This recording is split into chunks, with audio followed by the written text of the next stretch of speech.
నమస్తే, welcome to our channel. Pakistan Bharat మీద దాదాపు 400 రకాల డ్రోన్లతో విరుచుకుపడింది. దీన్ని ఇండియా సమర్థవంతంగా తిప్పికొట్టింది. సో అసలు ఈ డ్రోన్లు ఎలాంటి డ్రోన్లు, వాటిని ఎట్లా పాకిస్తాన్ మన దేశంలో ఏ ఏ ప్రదేశాల మీద ఎలా ఉపయోగించింది, వాటిని ఇండియా ఎలా ఎదుర్కొనింది, అసలు ఇన్ని వందల డ్రోన్లు పాకిస్తాన్కి ఎవరిచ్చారు, వాటి ఎఫిషియన్సీ ఎంత, దానివల్ల ఫర్దర్గా కూడా మనకి ఎలాంటి థ్రెట్ ఉండొచ్చు అనేది మనం ఈ వీడియోలో చెప్పుకుందాం. యాక్చువల్గా నిన్న మన foreign ministry secretary Vikram Misri, తర్వాత కల్నల్ సోఫియా ఖురేషి, తర్వాత వింగ్ కమాండర్ వ్యోమికా సింగ్, ఈ ముగ్గురు ప్రెస్ మీట్ పెట్టి ఈ డీటెయిల్స్ చెప్పారు. దాని తర్వాత దీని మీద నేను ఇంకొంత రీసెర్చ్ చేశాను, ఈ డ్రోన్స్ వీటికి సంబంధించి. సో ఈ విషయాలు ఇప్పుడు నేను చెప్తాను. యాక్చువల్గా ఏంటంటే, మనం ఏప్రిల్ 22న పహల్గామ్లో పాకిస్తాన్ ప్రేరేపిత టెర్రరిస్టులు అటాక్ చేసి టూరిస్టులని చంపారు. అందులో మొత్తం 26 మంది, ఒకరేమో నేపాలీ వాళ్ళు, ఒకరేమో అక్కడ హార్స్ రైడర్, ముస్లిం కాశ్మీరీ హార్స్ రైడర్ కాకుండా మొత్తంగా 24 మంది హిందూ మగవాళ్ళని వాళ్ళు ఏరి చంపారు. సో దీనికి ప్రతీకారంగా మొత్తం ఇండియన్స్ అంతా కూడా ఉడికిపోయారు, రక్తం ఉడికింది. సో ప్రతీకారం తీర్చుకోవాలనుకున్నారు. దానికి మోడీ ప్రభుత్వం కూడా సిద్ధమైంది. ప్రతి టెర్రరిస్టును ఐడెంటిఫై చేసి పనిష్ చేస్తానని మోడీ చెప్పాడు. ఆ టెర్రరిస్టులనే కాకుండా వాళ్ళ బ్యాకర్స్ని కూడా. సో ఇప్పటి వరకు మనం చాలా ఓపికగా ఉన్నాం.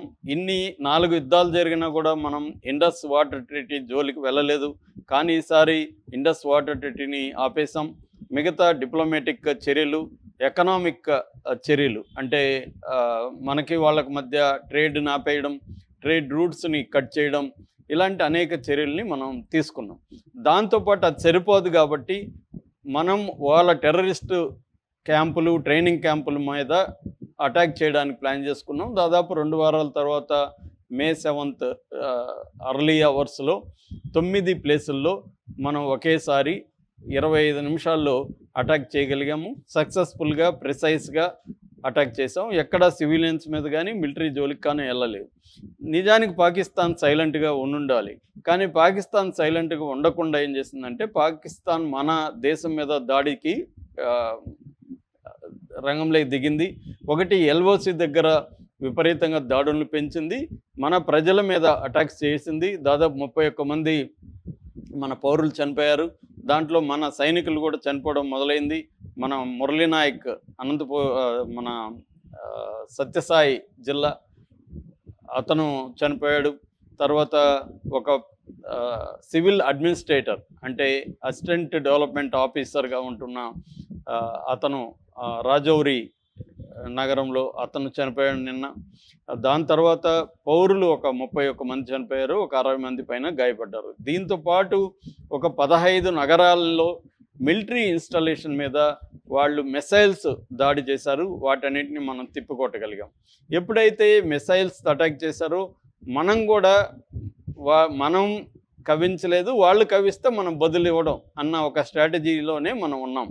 మనం ఎప్పుడు కూడా మనం పాకిస్తాన్తో వారు కోరుకోలేదు. మనం పాకిస్తాన్ భూభాగంలో ఏ రకమైన యుద్ధ కవ్వింపు చర్యలకి మనం పాల్పడలేదు. వాళ్ళు పహల్గామ్లో రావడం, తర్వాత ఈ 15 టౌన్స్ మీద అటాక్ చేయడంతో మన వాళ్ళు కూడా వాళ్ళ మిలిటరీ ఇన్స్టాలేషన్ మీద అటాక్ చేశారు. దాంతో వాళ్ళు ఏం చేశారంటే, ఒక 400 రకాల డ్రోన్స్ని మన భూభాగం మీద దాదాపు 36 ప్రాంతాల్లో, జమ్మూ నుంచి మొదలుకొని గుజరాత్ వరకు కూడా దాదాపు 36 ప్రదేశాలు, అవంతిపోరా, ఫిరోజ్పూరు, గురుదాస్పూరు, ఓషాపూరు, రాజౌరి, కుప్వారా, బారాముల్లా, అవన్నీమో బార్డర్ ఏరియాలు. అవి కాకుండా కూడా పంజాబు, గుజరాత్, రాజస్థాన్, ఈ 3 రాష్ట్రాలు, దాంతోపాటు ఢిల్లీ. సో వీటి మన ఎయిర్ బేస్ల మీద మిలిటరీ ఇన్స్టాల్మెంట్స్ మీద అటాక్ చేయడం అనేది వాళ్ళు మొదలుపెట్టారు. సో దీంతో ఈ డ్రోన్లు ఎలాంటివి, ఎవరిచ్చారు వీళ్ళకంటే, ప్రధానంగా ఈ డ్రోన్లు ఎందుకు వాడుతున్నారంటే డ్రోన్లు అనేది లో కాస్ట్. పాకిస్తాన్ ఎంత ఫైనాన్షియల్ క్రైసిస్లో ఉందో మనకు తెలుసు. దాదాపు 24 బెయిలౌట్లు IMF ఇచ్చింది, ఇంటర్నేషనల్ మానిటరీ ఫండ్.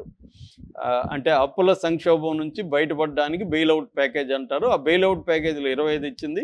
చివరిలో $7 బిలియన్ బెయిలౌట్ ప్యాకేజ్ మీద వాళ్ళు బతుకుతున్నారు. మరోవైపు చైనా ఆ దేశంలో దాదాపు $70 బిలియన్ పెట్టుబడులు పెట్టి చైనా పాకిస్తాన్ ఎకనామిక్ కారిడార్ నిర్మిస్తుంది, SEZలని నిర్మిస్తుంది. అక్కడ గోదార్ పోర్టుని మోడర్నైజ్ చేసి దాన్ని డెవలప్ చేస్తుంది. ఇవన్నీ చేస్తుంది ఒక పక్క. రెండో పక్క ఒక $30 బిలియన్ అప్పు కూడా చైనా పాకిస్తాన్కి ఇచ్చింది. సో ఈ విధంగా వేరే దేశాల దయాదాక్షిణ్యాల మీద పాకిస్తాన్ ఇవాళ బతికే పరిస్థితి ఉంది.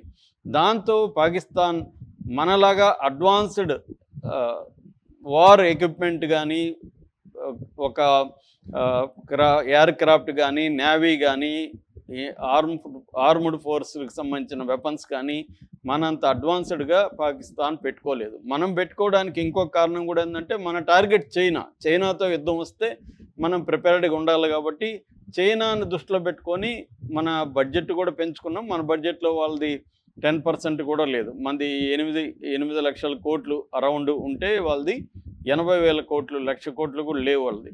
సో ఈ స్థాయిలో మనకి వాళ్ళకి తేడా ఉంది. అందుకని కన్వెన్షనల్ వార్ఫేర్లో వాళ్ళు ఇండియాని ఓడించలేరు. అందుకని ఏం చేస్తున్నారంటే డ్రోన్స్ అనేవి చీపు రిలేటివ్గా, మిసైల్స్తో పోలిస్తే ఇవి డ్రోన్స్ అనేవి చీపు. ఈ డ్రోన్స్ని వీళ్ళు ఎక్కువగా ఇప్పుడు మన మీద వాడిన డ్రోన్స్ ఏవైతే ఉన్నాయో అవన్నీ కూడా తుర్కీ అంటారు. ఒకప్పుడు దాన్ని టర్కీ అనేవాళ్ళు, ఇప్పుడు వాళ్ళు తుర్కీ అని పిలుస్తున్నారు. ఈ తుర్కీ పాకిస్తాన్కి ఇచ్చింది ఈ డ్రోన్స్. పాకిస్తాన్కి టుర్కీకి మధ్య 1950 నుంచి కూడా ఈ ఆర్మ్డ్ ఒప్పందాలు ఉన్నాయన్నమాట. 1950 నుంచి తుర్కీ సప్లై చేస్తుంది. తుర్కీ మొత్తం ఆర్మ్డ్ షిప్మెంట్ అంటాను, షిప్మెంట్లో 10% పాకిస్తాన్కే సప్లై చేస్తుంది. టుర్కీయే డ్రోన్స్లో చాలా అడ్వాన్స్డ్ టెక్నాలజీ ఉంది. ప్రపంచంలోనే one of the advanced drones Turkey produce చేస్తుంది.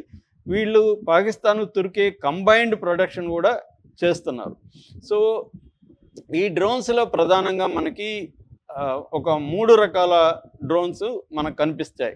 ఒకటి ఏంటంటే బేరఖ్తర్ TB2 టైప్ డ్రోను, రెండోది అకిన్సీ డ్రోను, మూడోది అసిగార్డ్ సొంగార్ డ్రోన్. ఈ 3 రకాల డ్రోన్స్ని పాకిస్తాన్ ఉపయోగిస్తుంది. ఇప్పుడు మన మీద వేసిన డ్రోన్స్ ఎక్కువగా లాస్ట్ది అసిగార్డ్ సొంగార్ డ్రోన్.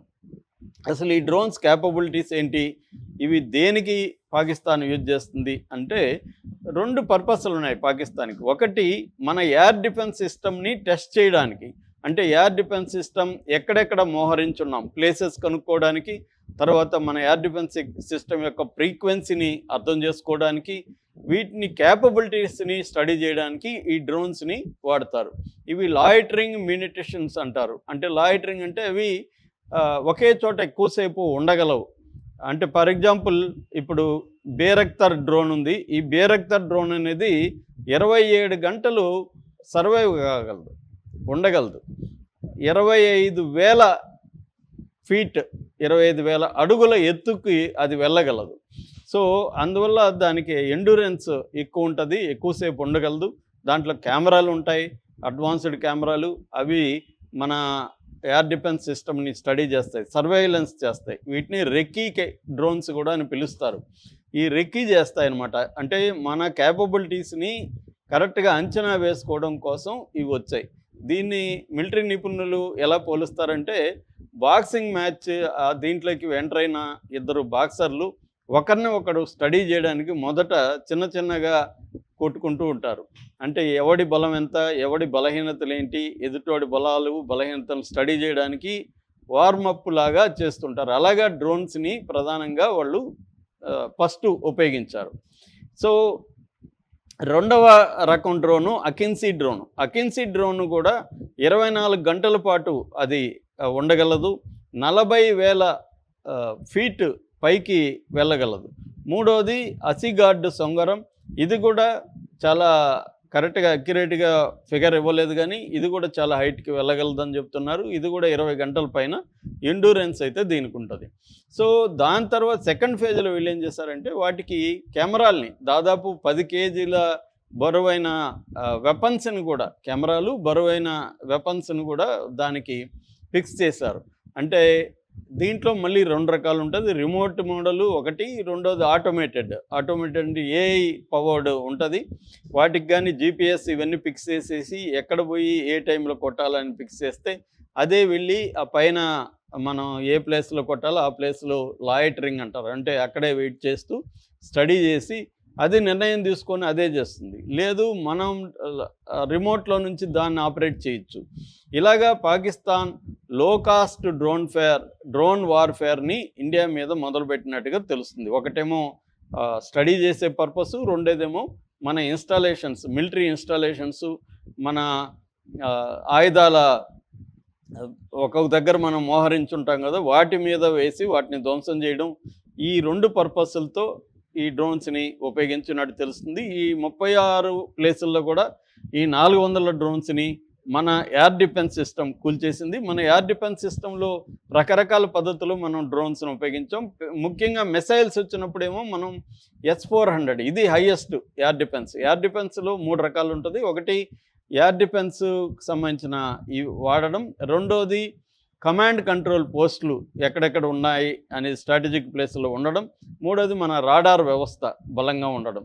సో, మనం శాటిలైట్ ఆధారిత రాడార్ వ్యవస్థని పెట్టుకున్నాం. అట్లాగే ఇంటిగ్రేటెడ్ ఎయిర్ కమాండ్ సెంటర్స్ ఉన్నాయి మనకి.